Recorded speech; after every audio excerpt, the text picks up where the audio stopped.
We have a ton of work to do today. We have priced everything in our house that we have thrifted that needs to go to our antique malls. So we have 4 booths at 3 locations that we have to stock today. And I'm telling you, this might be our biggest restocking day ever. I'll show you why. Hannah, meet me back at the back of the van, and we're gonna show you a mind-blowing amount of stuff. All right?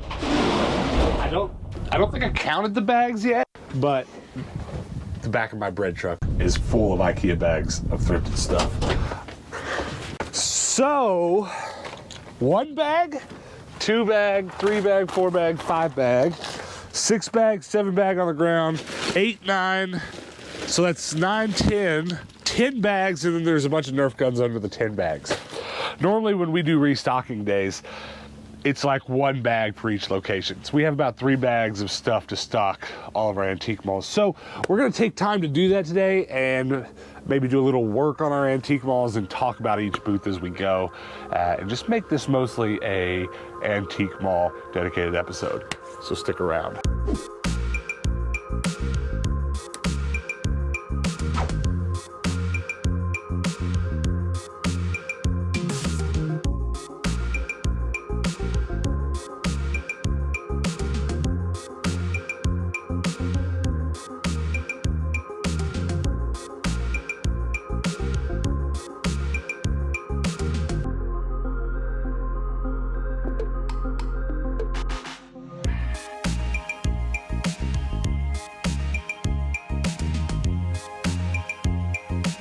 All right, here's what happens when you don't visit your booth for a week. Nerf guns on the ground, pretty typical. Kids don't like to put those back. But let's go ahead and get that cleaned up with the new Nerf guns put on. And I'm gonna have to kind of reorganize some things because we've brought just enough with us that there's not really room for all of it as things are. So like, you know, I started with just 1 cubicle board game, spread to 2, and now I'm not gonna fit the board games I brought today in there more. So this is gonna end up being 1 whole shelf of board games when I'm done, which I'm pretty excited about. At one time when we first started this booth, I had shelves full of Mario stuff, but it all sold, and I've never been able to keep it stocked to a high level since. It's always just 1 or 2 items. But these plush, these kind of collectible plush do pretty well here. Just really struggling with where to put stuff at the moment. One of the things I'm more excited about restocking today is these Care Bears. You might have watched a couple days ago episode where we went to the bins and I bought tons of them. What we like to do with our antique malls, though, this is the idea, not always the practice. We like to create curated shelves full of things. So at one time, this whole cubby hole was Ninja Turtles. Now that all that's left over is pretty much that. And then, you know, we had an entire shelf at one time full of Care Bear stuff. Care Bear soaps, Care Bear plush, Care Bear books. All that stuff is sold. And the curated shelves like that just come and go simply because it's hard to restock enough of one thing. But I think we're gonna be all right today because we definitely have enough for a whole shelf of Care Bear. And I think what I'm gonna do is move some of these things here around, some of this media, gaming related stuff, put it elsewhere for now, and put all the Care Bear on that shelf if they'll fit. I'm not actually 100% sure they will all fit, but we are gonna try. There's a lot. many Care Bear. 1, 2, and these are vintage. These are all 1983. And the 2 Care Bear I have sitting here right now are 2016. And they haven't sold, though I don't know how long they've been here. We didn't put them here that long ago. These have magnet hands. We might have to go 2 Care Bear shelves. Wouldn't that be crazy? A shelf full of Care Bear. I don't know why it's funny, but it is. We did pretty good today to restock the Nerf stuff. An okay selection of guns. A little on the small side, but they are almost all really good guns that sell really well. But this is the most important thing Nerf-wise. This is where we make our money, the extra stuff. So the fact that that's full for the first time, probably since before Christmas.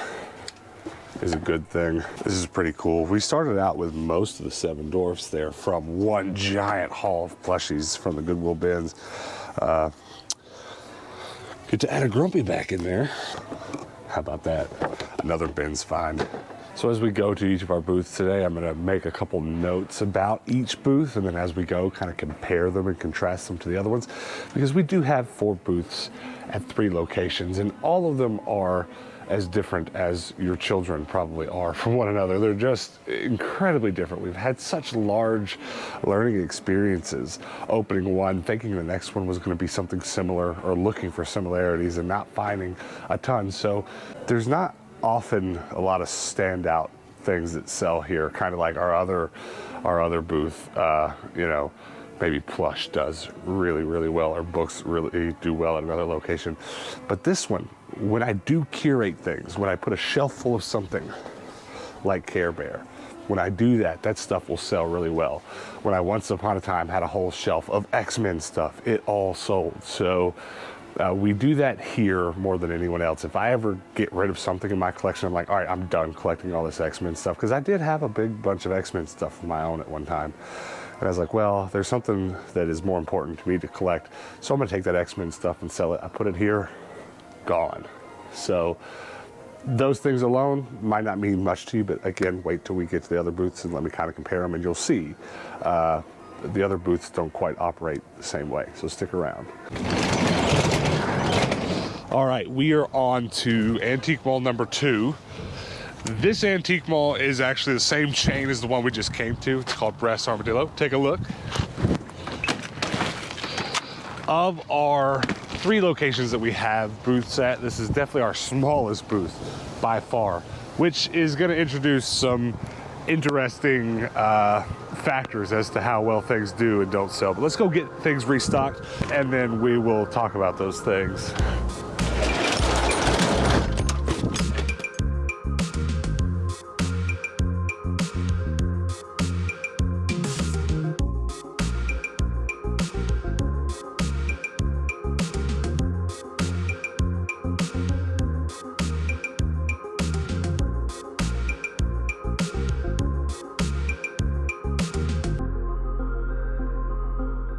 Again, per usual, things on the floor. This actually hasn't really happened here. Someone just leaving all our Skylander on the floor. But I did forget to bring ourselves a bigger comic book box. We've got more comics than will go in this little box here, so that's why people are leaving them all over the place. And a little while back at the Goodwill bins, I scored like 5 or 6 long comic books boxes, and I need to bring one of them here. But here's what's going on at this booth. This booth is small compared to the others, and it is the least best performer out of all of our booths, but it's not bad enough that like it's something to be annoyed by. It's just the other 2 are kind of on a level above this one. However, there are, somebody left a quick trip grab. Did you see that? Just noticed. However, there are certain interesting things about this booth that make it really worth it. And one of those things is how odd it is about what sells here. There are certain things in this booth, like our Star Wars books, and some other things, like some of the My Little Pony stuff, that we have put in every single antique mall that we have, haven't sold anything. So this is almost like the collection of failed stuff, but then it sells here. So we brought all these Star Wars books here, and all of a sudden it sold way more than we ever had. At first they just trickled out at the other booths, but now here they sell rather quickly. And that's cool. And Pez was the same way. We had these Pez at 3 other booths before we had it here. Then we put it here, and like, this is, well, I was gonna say this is all the Pez that's left. We actually have a whole bag of it here to restock with, and this is gonna make this look really full again. But actually after this will be all the Pez that we have. And there was one time, and I'm not kidding you, I could fill maybe 6 or 7 of these IKEA bags with Pez. And we did. We struggled to sell them at our other booths, but we brought them here, and people seem to be buying them. I would say out of all of our 3 toy booths that the collectible stuff like that does better here. So it makes this booth really worth keeping. If nothing else, just to get rid of the leftovers from other booths. I know it's a little odd, but you kind of have to do that when you have as many booths as we do. So I'm thinking I'm gonna stop stocking Nerf here. It doesn't do as well as the other booths, and it's honestly taking away my stock for the other booths. I'm gonna go more towards toys and collectibles here, because that's kind of what's working out. And honestly, just getting rid of these Nerf guns gives me so much room, so much more room to hang some of this cool stuff.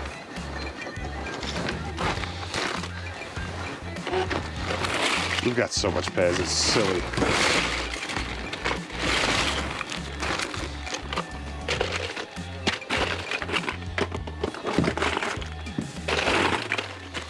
Watch this. Ooh, so much Pez.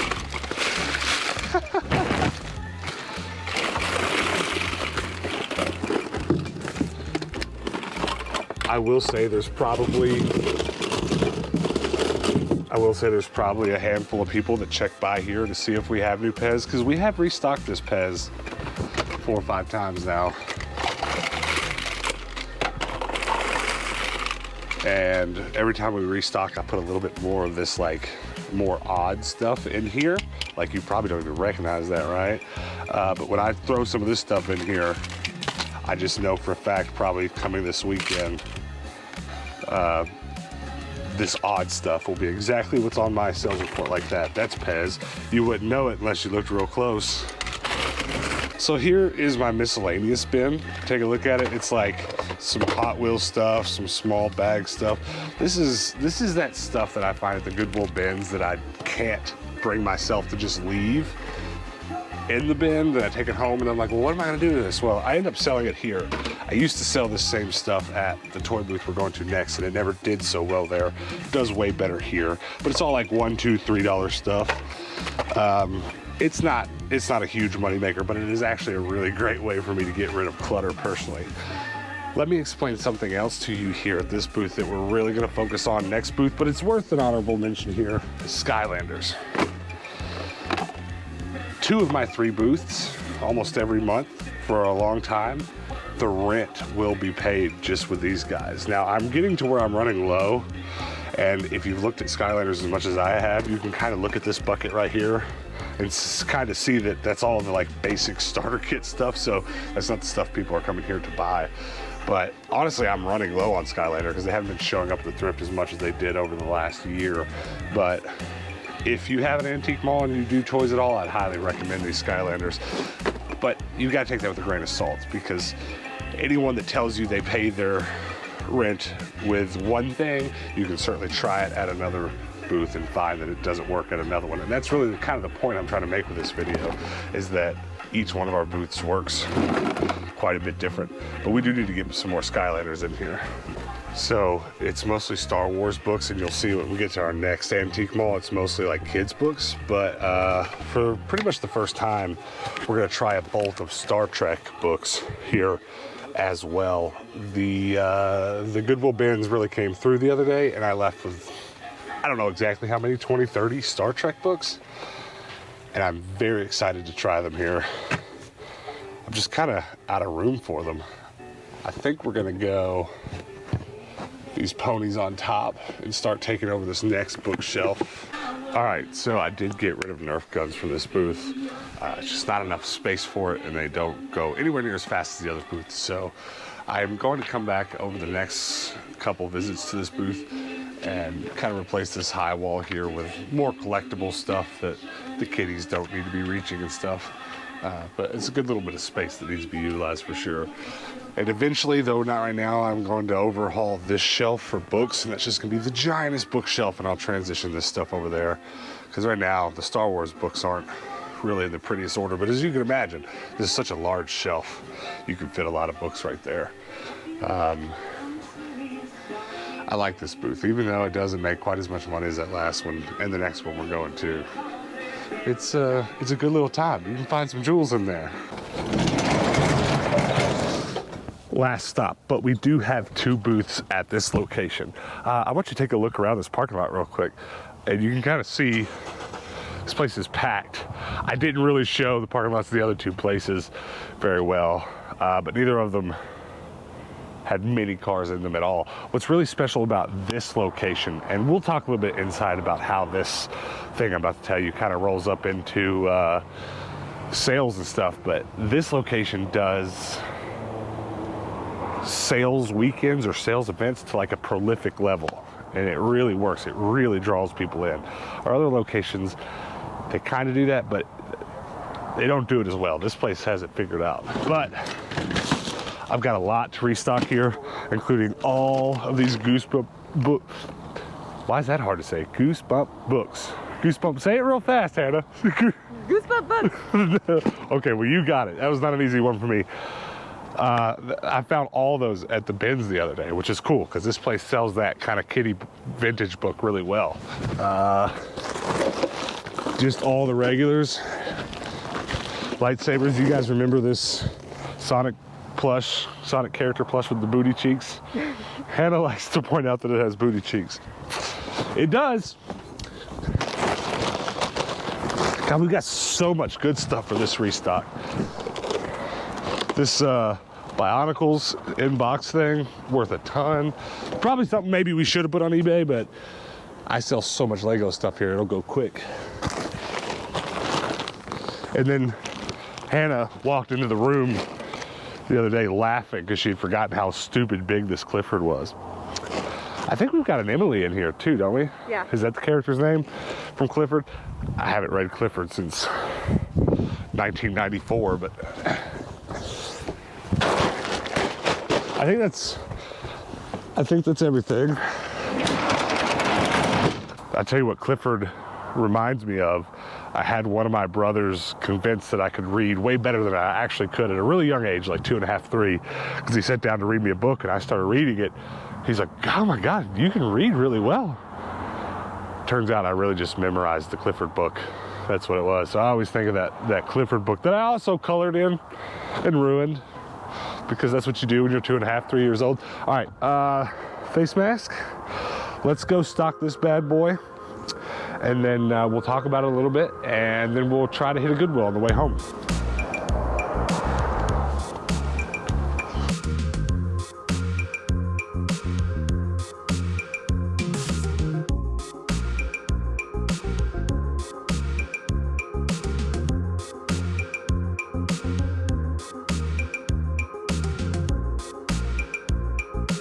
This is actually one of the sales events they have going on. They have a whole outdoor market that brings people here, and in the course of coming here to shop for that, people also shop our toys. It's a really good event.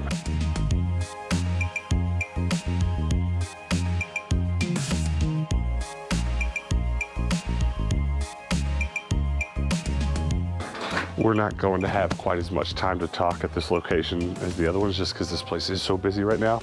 I don't want to hinder anyone that's trying to shop. So let me just talk a little bit while we put some stuff up, and we'll talk about it. This booth is pretty much tied for the best performing, along with that first one we went to, but obviously a little bit better than the second one. And the things that really make this one work are our little things. Our stickers are the best seller here, and then Skylanders. But let me show you something funny here. I told you about Skylanders the last stop. My Skylanders bucket's usually down here with the trading cards, but it's not there because someone actually called and made us a really reasonable offer for our whole bucket of Skylanders, and they wanted the bucket too.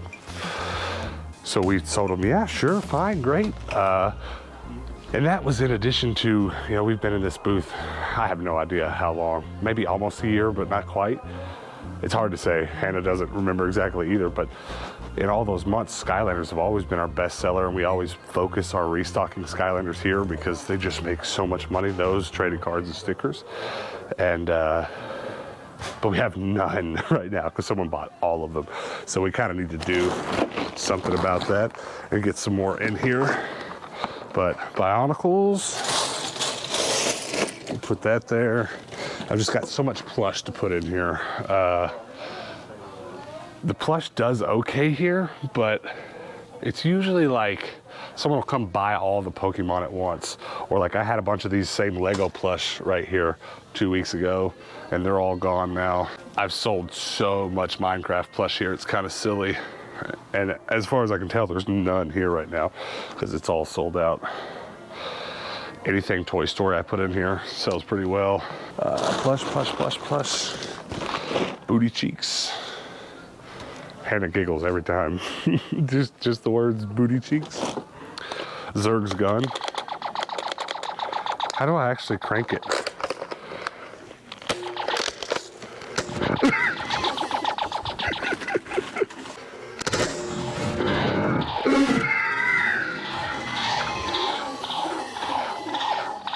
It's so ridiculous. I think we brought a Zerg, didn't we? Yeah. Where'd he be? There he is. What I need to do, I'm gonna have to move some things around. What I really need to do is just organize some of this to where it's just like a Toy Story shelf, right? Just put all the Toy Story characters in one spot. Because I think we brought a second Jessie as well. And there's Bullseye. A Buzz. So the gang's all here. It's just McDonald's toys and everything else.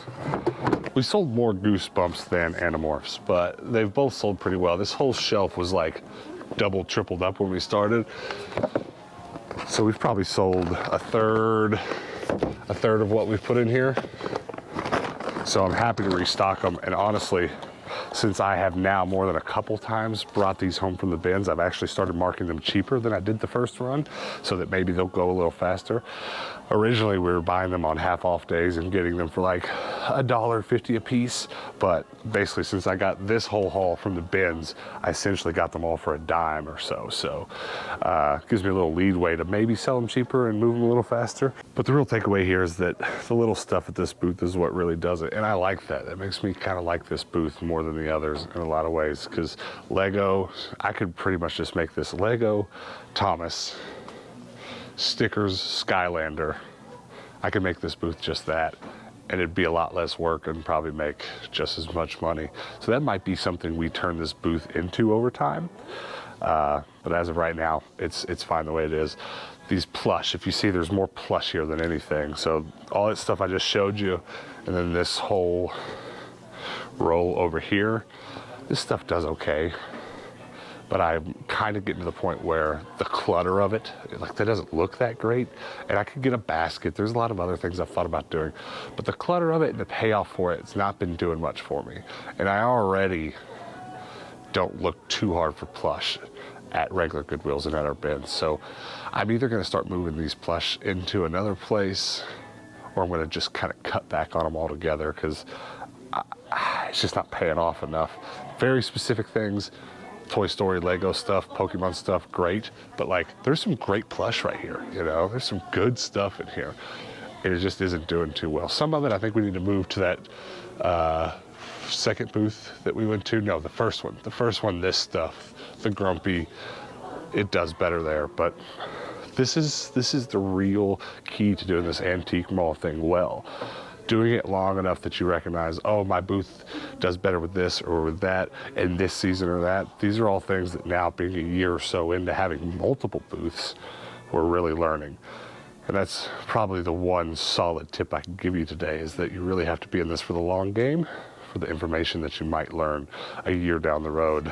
Because that's why this video, I think, is kind of timely. Like, we're learning some very specific things right now that we never would have known without being in this for a year. So, try to figure out what to do with some of these plush. This is my favorite booth, I guess, just because I think we got the yellow thing right.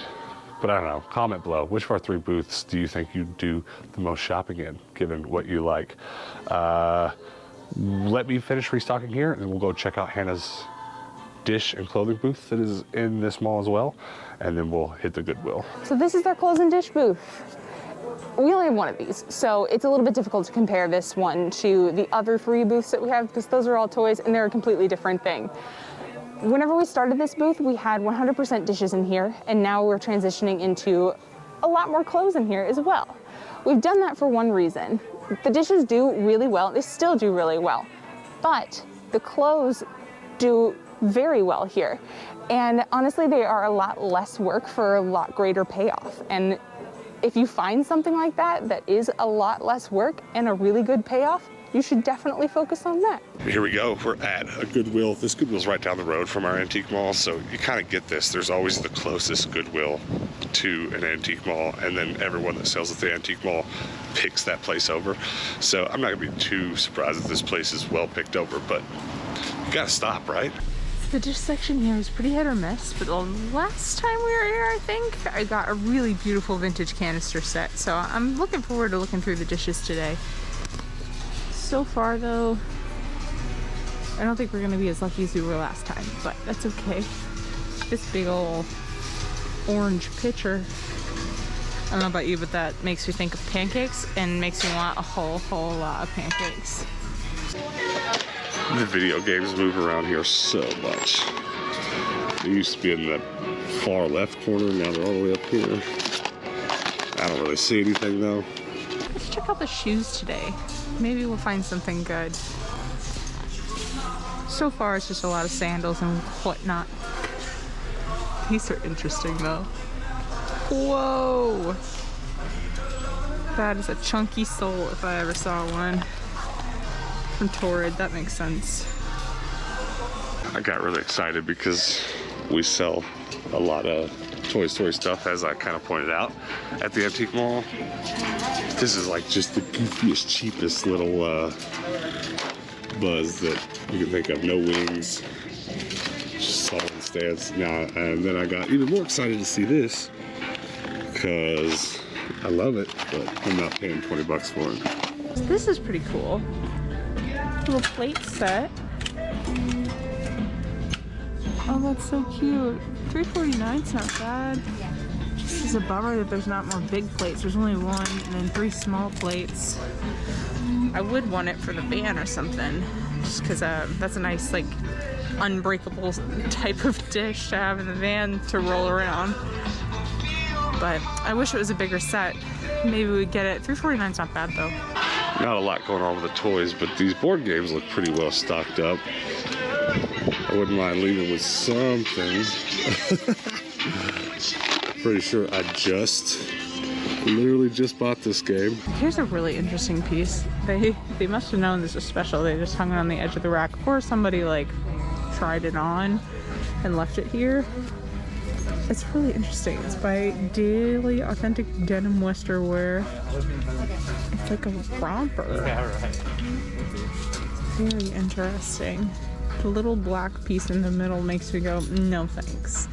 If that was brown, maybe just like a little silver buckle and made that buckle instead. The black just is very off-putting.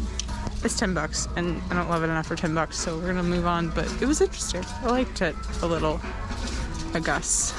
This store is pretty well picked over, so I came back to the media section. I'm just gonna spend some more time here and just check every single thing.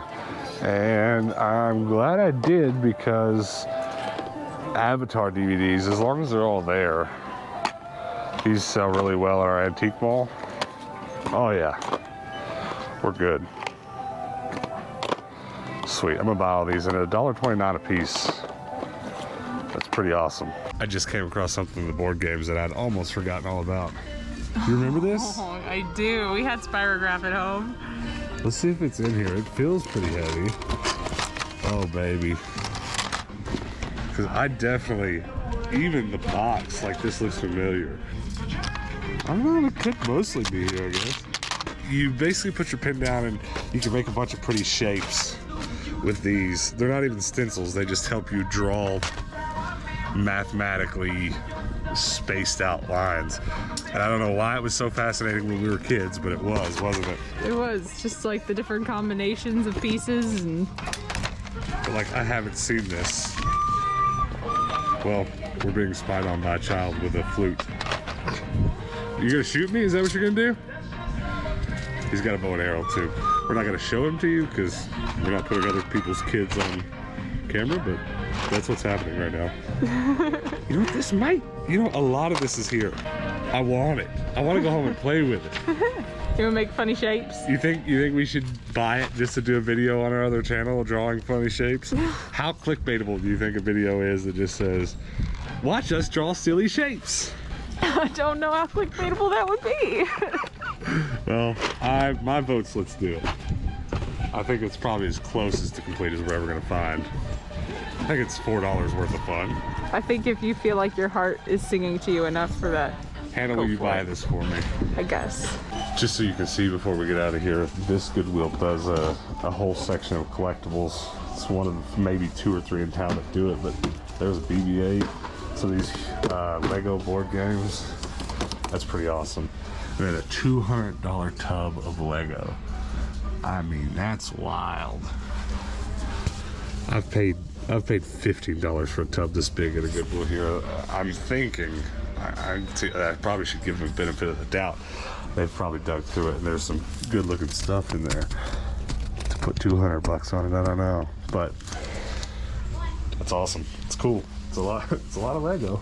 All right, there you go. That was a full day of antique mall stuff for us. Now, obviously, we did a lot more off camera. We spoke to one of the managers at one of the places about some stuff, and we picked up some checks at one of them, and just stuff like that. So all that being said, we're coming up on like the 1 year anniversary of when we kind of started doing antique mall booth stuff on this channel. And right after we started it and got a few months in, we made a whole video about how does this work and how much money might it make and is it for you. And I've long said we need to make a follow-up video to that, because every time another season passes, we learn more and more, and so there's definitely more information we can share. And I know there's definitely a large number and a growing number of you guys that do antique mall stuff, so I really feel like that it's time for that video. So that being said, if you have any questions about antique malls, whether it be specific to us or the general, kind of reselling that antique mall stuff is, do me a huge favor and comment that stuff below. I'm going to take some notes on that, or if you really want to chat about some of it or ask some serious questions, we have a public Discord which is linked below all our videos. You can come over there and chat with us about that, or just go drop some of the questions for that future video over there. I really want to make a little bit more content about it, because we've learned some stuff, I don't really think, I'd have to go back and watch it. I don't think anything we said in our old video regarding antique malls was just wrong, but a lot of it we've learned even more of the nuances about some of it. So we're gonna make that video here real soon, just a whole day just talking about and showing off stuff about antique malls, and maybe even drop a few tips on them. So drop those questions below if you have any about them. Other than that, not bad at the thrift store. I mean, we just went to one. We're hungry, ready to go eat, and ready to go home and watch some TV. So I bought these DVDs. Did you even look at them when you paid for them? I didn't. I saw Avatar. I thought it was just a game, but then I just picked them up to hand them to you a second ago, and I was like, oh, well, they actual TV show. Yeah. So one of the few positives about COVID and the lockdown was we definitely caught up on some TV that we'd always wanted to watch, and we both always wanted to watch Avatar. And I'm sure some of you remember, I guess it dropped on Netflix, so there was kind of a big craze, a spike in interest in it, and it was really cool to actually watch it at the same time as a lot of other people and kind of talk about it, like on Facebook and stuff. Maybe that makes me sound old, I don't know, but I had some cool conversations with other people who had watched Avatar for the first time. So I didn't buy these for me. We don't need to. If I'd bought the what was the subsequent series called, Sora, or no, that's Legend of Korra. Sora is Keyblades, yes, and whatnot. not same. If I'd found that on DVD, maybe I'd have bought it to watch it. I'm sure it's probably on Netflix too, but we have our CRT plugged up. It's a pretty cool, nostalgic way to watch stuff like this. But that was cool. That was a cool pickup. I didn't even show you this on camera because I picked this up literally while we were checking out. It was just sitting there by the register. Alvin and the Chipmunks Chipwrecked, a game I didn't have in my collection, so why not add it since it's complete? And then Spirograph. We did get the Spirograph. Yeah, I had to. I couldn't help myself. And I wish it had a date on it, but it really doesn't. And I'm like, it says Kenner on it? Which kind of tell us a little bit of how old it is, but... Okay, so this is a remake, which is fine. It's 2017. It's just funny how vintagey it looked. And, you know, even the kind of vintagey Kenner logo on it. But I've like, ever since we started selling and kind of reselling board games and that specific stuff, I've wanted to try this again, because I don't think I ever made you tell me if this wasn't the case for you, but I don't think I ever made anything that pretty ever as a kid playing with this. You know, it's funny, we talked about this the other day whenever you picked up some coloring books. Yeah, you can look through all of our old spirograph like pieces of paper that we did as a kid, and you'd be able to pick out the ones that I did, my sister did, my oldest sister did, my dad did, my mom did. They got progressively better. They were very nice as they went forward. Mine look like that. Mom, you'll have to let us know if you've got any of that stuff still laid around. I know sometimes that your mom has some of this stuff, but yeah, I can't imagine anything I did looked any better than that. Not that I'm hating on whatever kid had this, but I mean, it looks pretty complete. It does. It's kind of surprising. Yeah, I bet if I find it again, we'll have it all, and that'll be cool. We'll probably play with this once and either donate it back or sell it as is, or antique mold, but that was fun. Comment below if you'd like to see us play with this on Rubber Duck Yellow. I'm sure plenty of people will be like, why would I want to see you scribble? Which I understand, but we're into making goofy content, so there's that. Thanks for hanging out with us, guys. Do me a couple favors before we get out of here. Hit the subscribe button. We're almost 10,000 subs. We'd appreciate your help getting the rest of the way there. And then come back tomorrow. That's all I ask, because we post daily videos here, and I think tomorrow might be a bins day. Feeling like it could be a half-off day, though we've been kind of beating the half-off day like a dead horse, so I don't know why. I hate that. Don't beat your dead horse. Don't beat your dead horse. Bury it. You ever had to bury your horse before? I have not. They're large, so it's not easy. It requires a tractor, really. You know, it's funny. You had a similar horse situation in your family where you kind of had... By which she means we didn't have horses at home. We had horses outside the city and kept elsewhere, yeah. That, like, somebody else kind of also shared that barn with. Yes. And so we had that growing up, too. Mm-hmm. We had 2 horses at this barn. Right. That, we didn't see a ton. Well, I didn't see a ton because I was a wee tot when they were alive. But when they passed on, we did not have to deal with it. Right. Well, the barn where we kept our horse, I think at the height of it, there was upward of 20 plus horses there. So there was some old enough that were dying. But I was surprised when I was younger how old they would get. We had a horse when I was younger that was almost 30. Oh, wow. And I thought that was nuts. Because my only understanding of animals was, dogs die, unfortunately, when they're 10. But, some people have dogs that are like 18, 19 years old, and it's nuts. But thanks for hanging out with us, guys. This has been another tangent with Tindo and Hannah. Come back tomorrow, and until then, peace out.